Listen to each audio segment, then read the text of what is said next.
Alright, today we're going to look at how to write a VO, otherwise known as a voiceover. So, real quick before we get started, let's go over a few do's and don'ts of writing a VO. First, you want to always choose a current story. Don't choose something that was done years ago unless it's relevant to today, and you can make it relevant to today.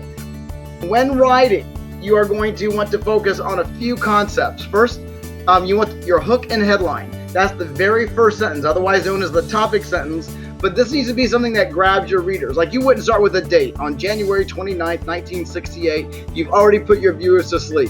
So you need a hook or a headline that grabs people and makes them want to listen to all the details, like the date later on in the story. So always start with your most important information first.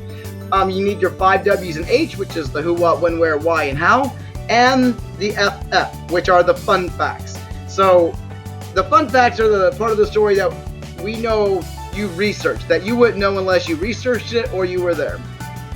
Quick note, when referencing a date for the when part of the equation, use the actual date.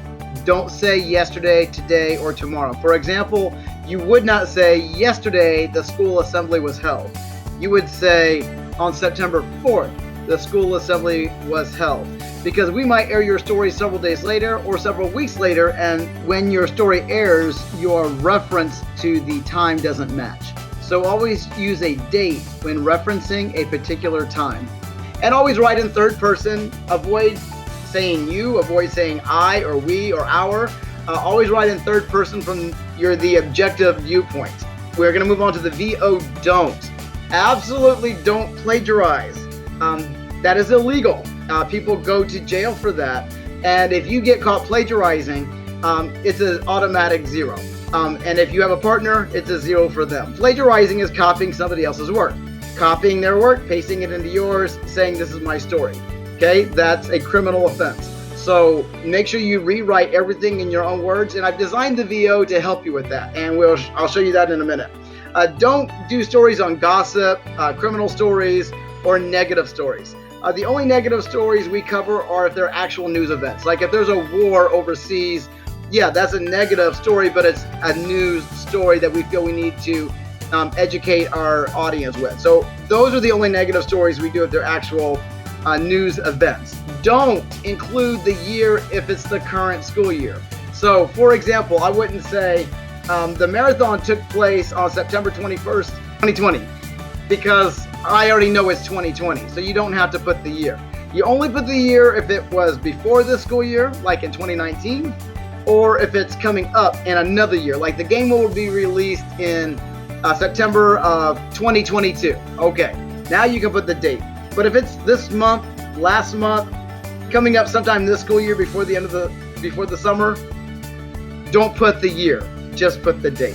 Alright, don't use exclamation marks. This is not a chat room, it's not a love note, and exclamation marks don't really make their way into the news very well. So please don't write exclamation marks. And also avoid using words like thing, stuff, and nice. Those are very generic words, and I want you to be more specific in your vocabulary. Don't use interviews and other people's footage, because for your VOs, you're going to be taking other people's footage and putting it into your own edit. And you're going to be talking about the story. Well, you're not using those interviews. So it looks very strange to go to somebody talking when you're talking about the product or the invention or the idea. So cut those interviews out in your own edit so you only get the content of what you're talking about. And don't change the font and format on the VO form. Some people like to make it pretty and bigger. Don't do that, because we copy and paste your story into our actual news script. And when you change it, we have to change it back. So don't waste your time in changing font and format. We don't want it pretty. We want it straight and boring and easy to read. All right, the text and format, not your story. We want your story exciting. But the font and format, we want just plain. Okay, so those are the do's and don'ts. All right, so let's talk about getting a story. Where do you find a story for a VO? Well, remember, a voiceover can be anything that interests your audience. So in your case, preteens and teens, 7th and 8th graders. So you can do a Google search on weird stories, odd stories, or if you want something more specific, go to more specific websites. So for example, I'm going to show you a specific website. So that would be CNN. Now CNN is a great place to start. What I like about CNN is it's always current. They always put their current stories on top, and then it breaks it down into categories. So you can even go through their menu here to choose what might interest you. So I like to go to videos because that covers a wide variety of topics.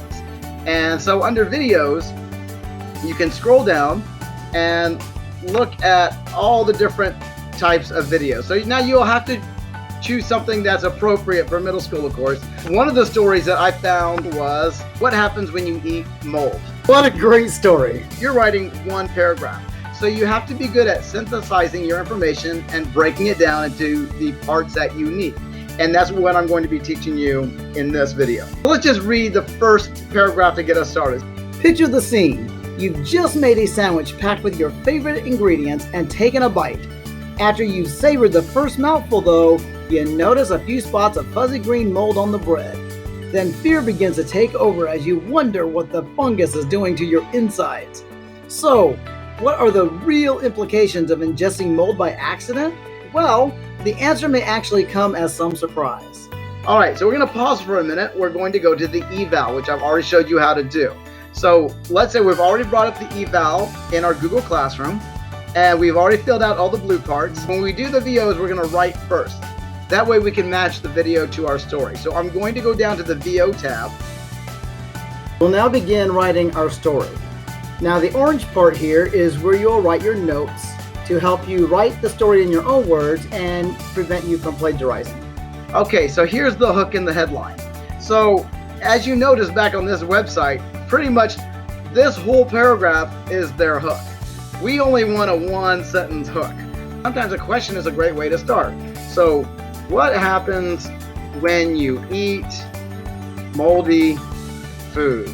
If you keep the eval open, you can go back and forth between your story and the eval and start filling in your notes. This is really helpful because sometimes you can read a story and forget some of these details. And this will also help speed up your VO writing so you can move through it pretty quickly. So let's go back. I do like that they give me a definition here. I'm going to copy this and go back to my eval. This is what it is. So I'm going to put mold because that's my what of the story. And then I'm going to paste in the definition. This is a fun fact right here. So estimates range from tens of thousands to perhaps over 300,000 species of mold. So because they don't know for sure, I can't say there are definitely over 300,000. I have to put it in as an estimate. So I'm going to go over here to my fun fact because that's a great fun fact right there. And you are required to have a fun fact. This is part of your grade. Now they said estimate. I'm going to change it to possibly to make it my own. Possibly over 300,000 specimens of mold. So I can jump all over as I read my story. So by the time I get all of my information, my story is going to be pretty easy to write, and you're a lot more likely to write it in your own words. Okay, so let's move on to the next piece of information. This we get further into the definition, and I've already defined it right here. And because I'm only doing a one paragraph story, I don't need to keep defining it. News writing, we're just trying to get to the down and dirty, just the meat of the information. So we're not going to get further and further and further in. Mold won't always look the same, colors and fuzzy and furry. So I kind of like this information right here. So I'm going to go ahead and put that in my notes, and I'm going to put that as a fun fact. Different colors, and I like the word fuzzy. I'm going to write that because I might add another sentence to my lead in here to make it a little more interesting. Okay, so this is talking about making people sick. This is good. I'm going to put that in my why how because it could answer the how. Sometimes you're only going to have one or the other or both. That's why I put them on one line. So I'm going to say could make you sick because the story didn't say you always get sick. It said it could make you sick. So you got to make sure that you word this carefully because if I said always makes you sick, then now I'm reporting the news inappropriately and I'm giving the wrong facts. We never want to provide wrong information because we have a responsibility as a news organization to report the facts as they are. I like this because this is preventative information, teaching our audience how to prevent food going bad or eating food going bad. So I like this because this is a good fun fact, and this will be a good conclusion for my story. Look at the expiration date or the sell-by date on the package. If I use the words steer clear, that's not a common way to speak. So if you put that, even if you reworded everything else, if you just put those two words, your whole story would be plagiarized. So you got to be careful that one word could plagiarize your entire story. Like this would be an example of, this is obviously the author's words. So if I put that in there, that is going to plagiarize my story. So I don't want to put specific words in there like that. Like sell-by date, expiration, those are common words. I can use those. I think I'm going to conclude with, be sure to check expiration date and sell-by date. The who, basically the who I can answer now, it's the audience, because I'm not talking about one person getting sick. What happens when you eat moldy food? Now, this is going to be the exception, because remember I told you to write in third person, don't use the word you. But in your headline, you can break the rules because you're attracting people. So this is the one place where I can put a you and change out of third person. Also, foul odor. Okay, so there's another fun fact. Foul odor. But you know what? They already said foul odor, and that's bordering on plagiarism. So I'm just gonna put it stinks. There, that's my own word. Says the same thing, and actually better relates to my audience than just saying foul odor. But more of my audience is gonna understand stinks a lot faster than they'll understand foul odor, and it saves me from plagiarism. Now I like this. According to the USDA, now I want to say that because it gives your story credibility, because this is an agency that says this. According to the USDA, harder foods such as some cheeses, vegetables, salami, and firm fruits can be eaten even if they become moldy. All right, all that is good information, but I'm not going to copy and paste it because I don't want to risk plagiarizing. Here's another thing, initials. You need to tell us what those are. Not everybody knows what the USDA is. You may not even know what it is. So we need to do a search. So what I'm going to do is I'm going to copy that. I'm going to open another tab and paste USDA and see if I can find a definition. Okay, so let's go ahead and click on it. It's the U.S. Department of Agriculture. So in my story, I can't just say the USDA. I can, but I need to follow it with an explanation. Okay, that would fall under my why and how. So I'll put USDA, but then in parentheses, United States Department of Agriculture states that some foods, like some cheeses and vegetables, can be consumed if the mold is cut off. I saw this in my next part of the story, so I know that's what's coming up. So I'm just gonna go ahead and add it now to save us some time. I took information from USDA.gov, so I'm gonna have to keep this website open for when I cite the source. So don't close your websites. I could do it out of order, where I just do it now so I don't forget.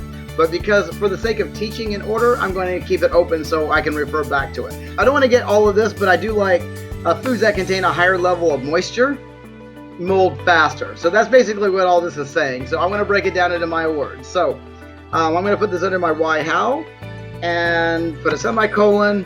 Foods with more liquid mold faster. I like right here it says people think that toasting bread can kill it.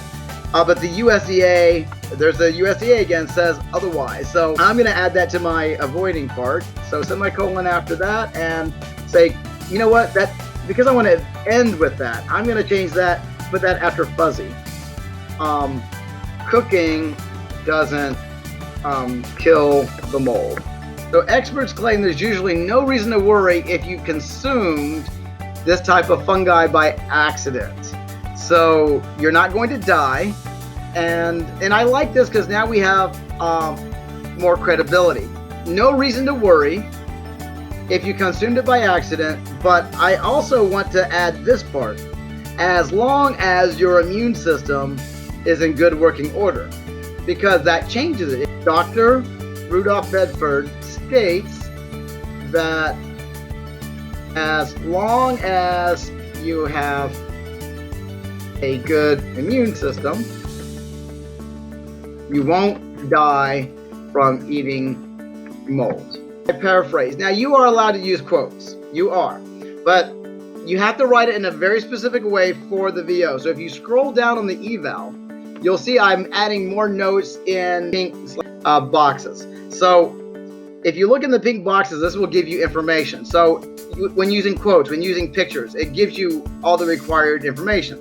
So if I do put a quote, I put the person first, add quote, end quote, and use quotations. So, for example, PTSA President, John Ramirez, stated, quote. I had to write the word quote.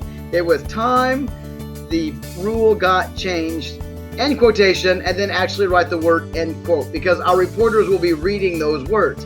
Because remember, our viewers can't see your story. Otherwise, you wouldn't need to put quote and end quote, but they can't see it. They can only hear it.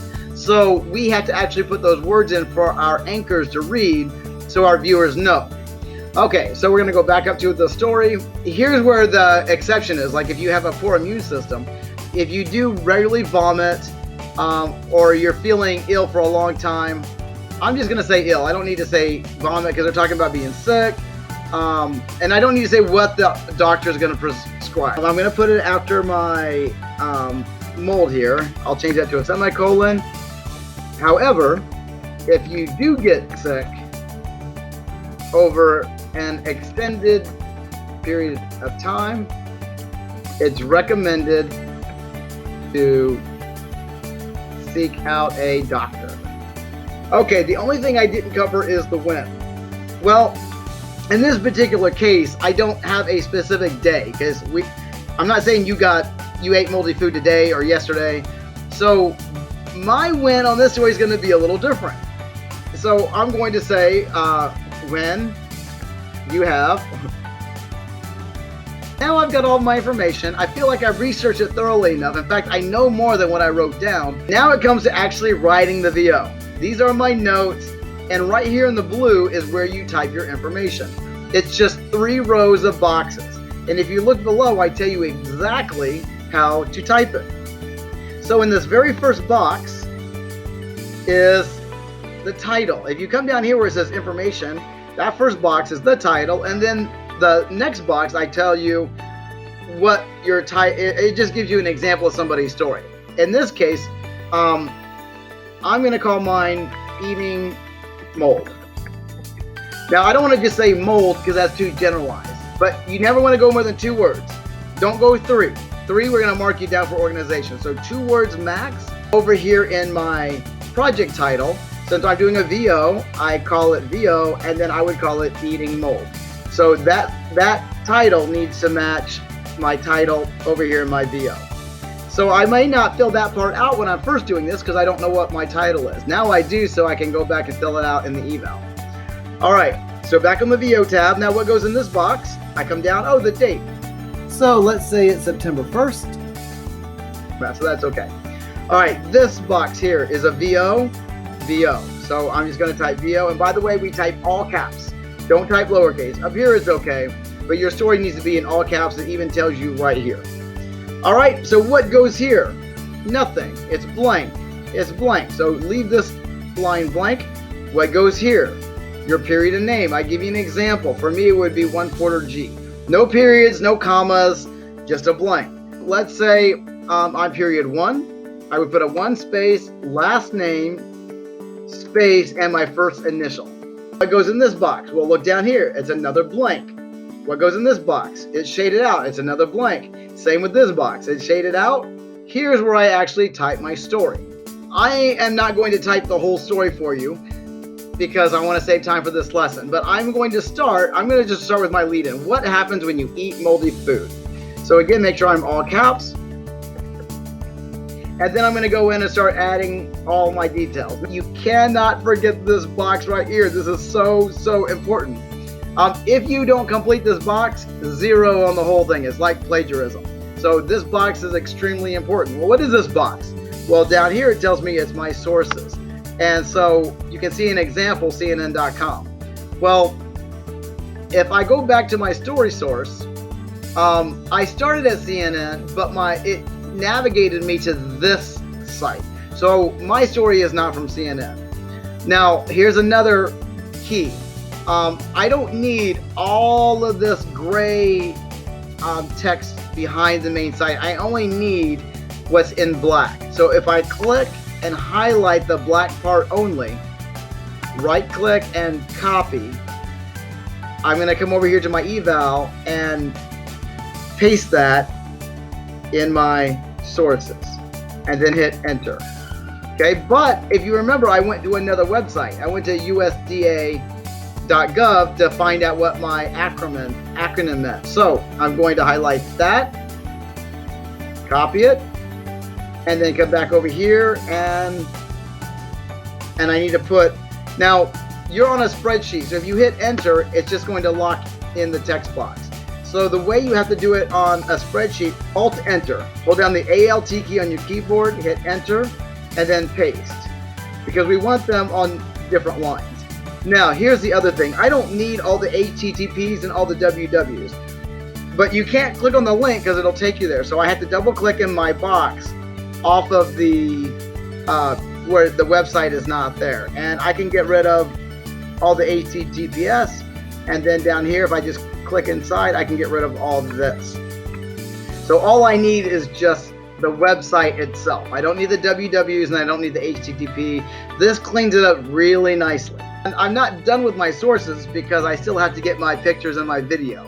So the story is not ready to turn in yet, but now that I've started, I'm good. Okay, so that completes the first half of the VO. Part 2 will explain how to add the visual part to your VO story to complete it.